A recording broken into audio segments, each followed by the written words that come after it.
4 o'clock already? Open another window. There aren't any more now. Well, we'd better telephone for an The axe. thing to do is to forget about the heat. You make it 10 times worse by crabbing about it. Why not let her alone, old sport? You're the one who wanted to leave town. It's a great expression of yours, isn't it? What is? All this old sport business. Where'd you get that up? Now, see here, Tom. If you're going to make personal remarks, I won't stay here a minute. Call up and order some ice for the apple juice. Imagine marrying anybody in this heat. Still, I was married in the middle of June. Louisville in June. Somebody fainted. Who was it that fainted, Tom? A man named Biloxi. Biloxi. And he made boxes. That's a fact. And he was from Biloxi, Tennessee. By the way, Mr. Gatsby, I understand you're an Oxford man. Not exactly. Oh yes, I understand you went to Oxford. Yes, I went there. You must have gone there about the same time Biloxi went to New Haven. I told you I went there. I heard you, but I'd like to know when. It was 1919. I only stayed 5 months. That's why I can't really call myself an Oxford man. It was an opportunity they gave to some of the officers after the armistice. You could go to any of the universities in England or France. I'll make you an apple juice. Then you won't seem so stupid to yourself. Look at the apples. Wait a minute, I want to ask Mr. Gatsby one more question. Go on. What kind of a row are you trying to cause in my house anyhow? He isn't causing a row, you're causing a row. Please have a little self-control. Self-control? I suppose the latest thing to do is sit back and let Mr. Nobody from nowhere make love to your wife. Well, if that's the idea, you can count me out. Nowadays, people begin by sneering at family life and family institutions, and next they'll throw everything overboard and have intermarriage between black and white. I've got something to tell you, old sport. Please don't. Please, let's all go home. Why don't we all go home? I want to know what Mr. Gatsby has to say. Your wife doesn't love you. She's never loved you. She loves me. You must be crazy.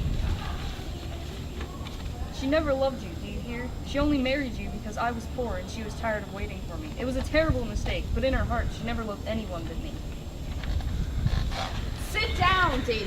What's been going on? I want to hear all about it. I told you what's been going on. Going on for 5 years, and you didn't know. You've been seeing this fellow for 5 years? Not seeing, no, we couldn't meet, but both of us loved each other all that time, old sport, and you didn't know. I used to laugh sometimes to think that you didn't know. Oh, that's all. You're crazy. I can't speak about what happened 5 years ago, but because I didn't know Daisy then. And I'll be darned if I see how you got within a mile of her unless you brought the groceries to the back door. But all the rest of that's a lie. Daisy loved me when she married me, and she loves me now. No. She does, though. The trouble is that sometimes she gets foolish ideas in her head and doesn't know what she's doing. And what's more, I love Daisy too. Once in a while, I go off on a spree and make a fool of myself, but I always come back. And in my heart, I love her all the time. You're revolting. Daisy, that's all over now. It doesn't matter anymore. Just tell him the truth, that you never loved him, and it's all wiped out forever. Why? How could I possibly love him? You never loved him. I never loved him. Not at Capiolani? No. Not the day I carried you down from the punch bowl to keep your shoes dry? Daisy? Please don't. There, Jay. You want too much. I love you now. Isn't that enough? I can't help what's past. I did love him once, but I loved you too. You loved me too? Even that's a lie. She didn't know you were alive. But there are things between Daisy and me that you'll never know. Things that neither of us can ever forget. I want to speak to Daisy alone. She's all excited now. Even alone, I can't say I never loved Tom. It wouldn't be true. Of course it would. As if it mattered to you. Of course it does. I'm gonna take better care of you from now on. You don't understand. You're not going to take care of her anymore. I'm not? Why is that? Daisy's leaving you. Nonsense. I am, though. She's not leaving me.